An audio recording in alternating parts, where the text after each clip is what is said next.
Hi guys, in this lecture you will be learning the logical operators. So first of all, what is the logical operators? The logical operator is used to make the decisions. Here I have already opened the previous project. Here you see that this is the equality operator and it is also the logical operator, and it is used to make the decision when we are comparing the two numbers whether they are equal or not. So now here I'm going to teach you some other logical operators. So first of all, here I'm going to create the if statement and then the parentheses, and here is the else. And now here first of all I'm going to provide the equality operator, another equality operator whose name is not equal. And now I'm gonna provide another variable that is age, and here is its value. And now here I'm gonna provide if age is not equal to 9. So here if the age is not equal to 9, so it print this block of code, and if the age is equal to 9, so it print the else part of the code. So now let's check it. Here is the sys out, control space, and here is true. And now here I'm going to provide sys out, and here is its false. And now let's run it, and here you see that it's true because 10 is not equal to 9, so it print this statement. And here I'm gonna make it 10, so it print false. Here is the false. And now here I'm gonna show you another operator that are the relational operator. It involves the greater than, lesser than signs.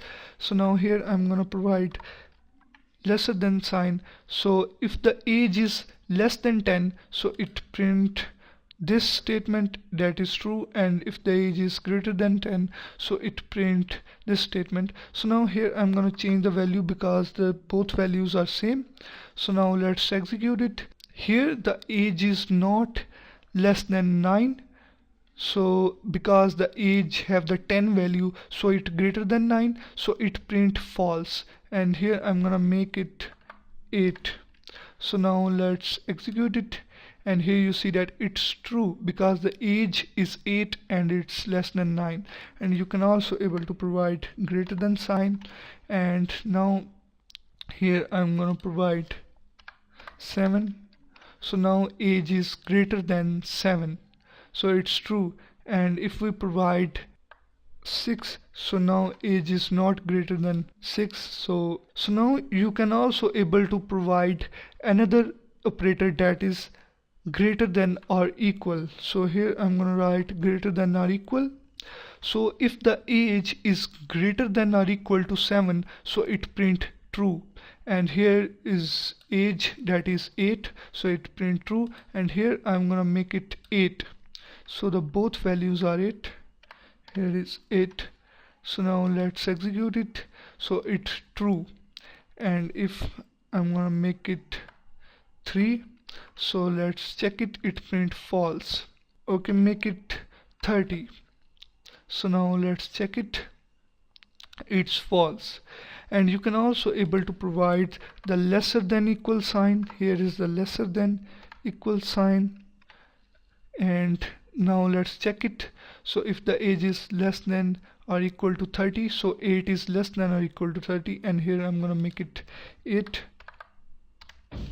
And now let's check it, so it's true.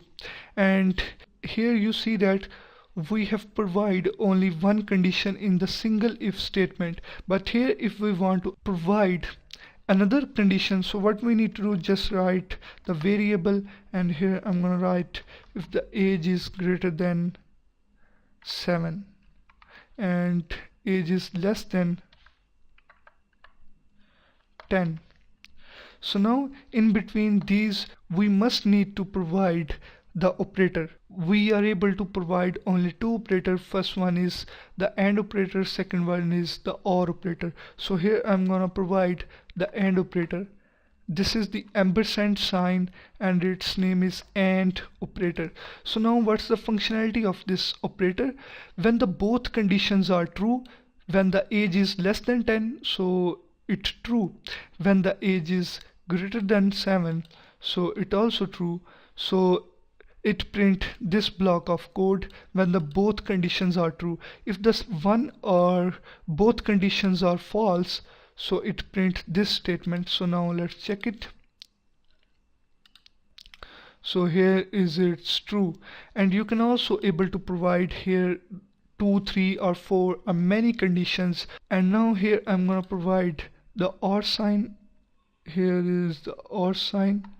So what's the function of this? So now here I'm gonna provide the OR operator. Here is the OR operator, and what's the function of this OR operator? The OR operator is used when the both conditions are true, so it print this block of code. When the single condition or the both conditions are true, it print this statement. When both conditions are false, then it print this statement. So now let's check it. This statement is also true and it also true. So now let's check it, and you can also provide here many other conditions, so it's become true. And if you have any problems, so kindly add the discussion on Udemy. I will help you as much as I can, and in the next lecture I am gonna discuss the switch statement. Thank you for watching this video.